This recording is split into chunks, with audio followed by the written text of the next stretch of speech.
Welcome back to this week's episode of the Monday Matttown Wrap-Up. I'm Doug Spatafor. That's head coach Scott Moore. Scott Moore, let's talk a little bit about PSAC championships for the second straight year. The Bald Eagles take second. Tell me a little bit about your thoughts about the championship. You know, going into the event, we were pretty excited. We thought we had a strong team, and every year we go in with a positive mindset, with expectation to win the tournament. And this year was the same thing for us going in. We knew we had 5 seniors competing, some hungry freshmen going into the event. We wrestled really well throughout the day. It really came down to a couple key matches that put us in second place and not putting us in the championship. But overall, 9 placers, 5 finalists, a lot of individual effort, a lot of bonus points. I thought we really did what it took to win the title. It was just a couple small details, losing a match, winning a match. Obviously, Phil Sprankle not making the finals after getting injured hurt us a little bit. But, it's a solid team effort, a lot of competitive teams there. A lot of really solid 2 top 10 Division II programs. So it's a building block for us, taking second 2 years in a row. Hopefully our guys are hungry to continue training, and, maybe next year will be our year. But at this point, proud of the way we competed. PSAC runner-ups, Lock Haven University. It was a good day for the program, and we're excited to see where we could go from here. Great, thank you. Let's talk a little bit about the two champions, Bobby Ream and Aaron McKinney.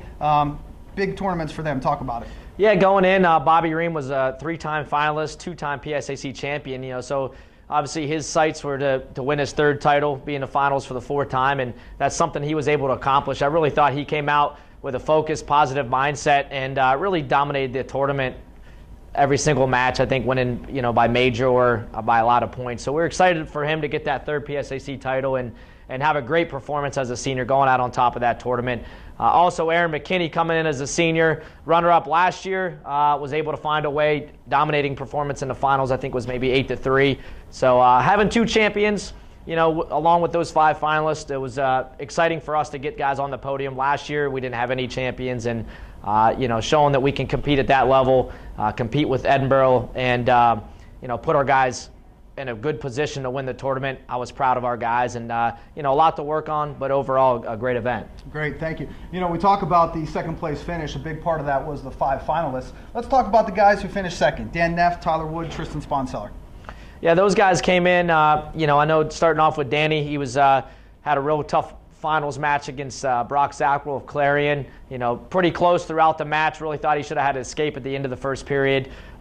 Basically came down to the last takedown, and Danny chased him around the mat a little bit, just couldn't get that last takedown to win. But 2 top 20 wrestlers going at it, something that's going to make them both better in the long run. Tyler Wood came out wrestling Edinburgh Jennings, and a kid that he'd beat at EWLs last year. A really great match. Got into a scramble early and gave up 4 back points. Kind of put him down to start the match.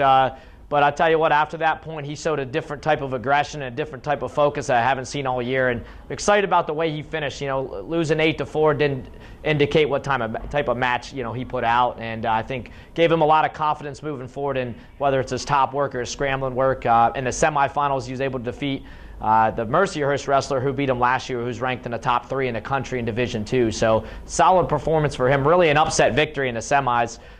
Tristan Sponseller, same thing, runner-up. Had a great tournament leading up to the finals. Wrestled the #1 ranked kid in the country at 184 pounds, McKillop, and battled hard, got caught in a crossface cradle. And as a freshman, for him to get to the finals and battle the way he did and help our team come to that runner-up finish, we were proud of him, and think that he's got a bright future.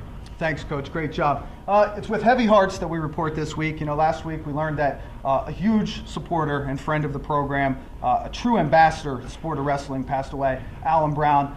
Talk a little bit about the impact that Alan Brown made on you and the wrestling community. Alan was a longtime friend of the EWL, the PSAC, and of Lock Haven Wrestling. He had some ties with his father working at Lock Haven.